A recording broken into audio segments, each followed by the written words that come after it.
What goes around comes around is a phrase I rather enjoy, and it is the title of my new exhibition. It's just a small exhibition in a little local cafe at the country park, which is up the road from where I live. So I know you probably aren't in Berkshire, and I thought I would give you a private view. So this is my seaside corner. What I've done is select a whole load of experimental paintings where I've been trying new techniques or new ideas, or they've been demonstrations that I will use elsewhere in bigger pieces. So this is ink resist, and here I was exploring the idea of, can we improve on nature? These are shells that I picked up on the beach, and I've painted one individually except for one, just to really make people think, can we improve things? In this corner there is a bouquet of pheasants. That's the collective noun for pheasants. I think that's beautiful.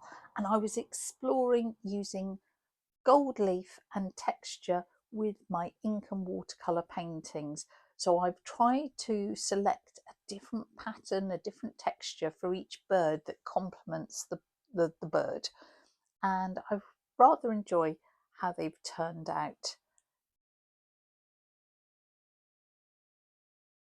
Now we're moving on to some mixed media pieces, and in fact there is a video on YouTube of how I did this, and there's collage and stenciling and all sorts in there.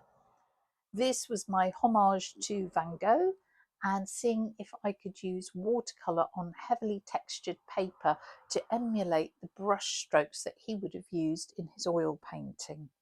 I was also exploring how working on a different shape from our usual square or rectangle makes you think differently.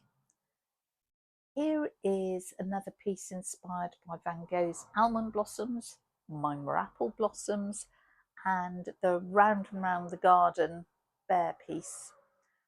I really love this combination of pink and teal, and this bear was a mixture of collage and all sorts. So just recently I've been exploring the use of texture paste with watercolour. Usually it's used with acrylics, and I found that some will really work well with watercolour and some will totally repel it. So these were little explorations to find out how much texture I could get away with. And I do love gold. So this was actually gold leaf with ink on that texture paste. Here's another mixed media piece, again on a different shaped canvas. I'm not sure that I will do many heart-shaped paintings in my life, but I enjoyed it. And this is totally from imagination, which is something I don't particularly do. I made up this landscape with the red kite. Now, usually I paint lots and lots of animals. I do love painting cows. So this is a small cow on a canvas with watercolour. And then next to it, I have this allium, which is the ink resist technique. And I wanted to see if I could do it on canvas. And I certainly discovered I could, but it's quite tricky because the watercolour ground is not very absorbent, and that makes it hard. But I do love this sort of woodblock print effect that you get. This dolphin was another ink resist. I did it on a recent workshop as a demonstration piece. So if you like what you see, I do run workshops throughout the year. Do check my website. This is all about painting on black paper rather than on white paper with watercolour. And then this piece is about layering using watercolour on canvas, which again can be quite tricky, and it was also about using masking fluid. And I quite often do this piece on my watercolour on canvas workshop because it really helps students think about mark making, layering, and all the possibilities. And I thought it'd be rude not to have a painting with the title "What Goes Around Comes Around."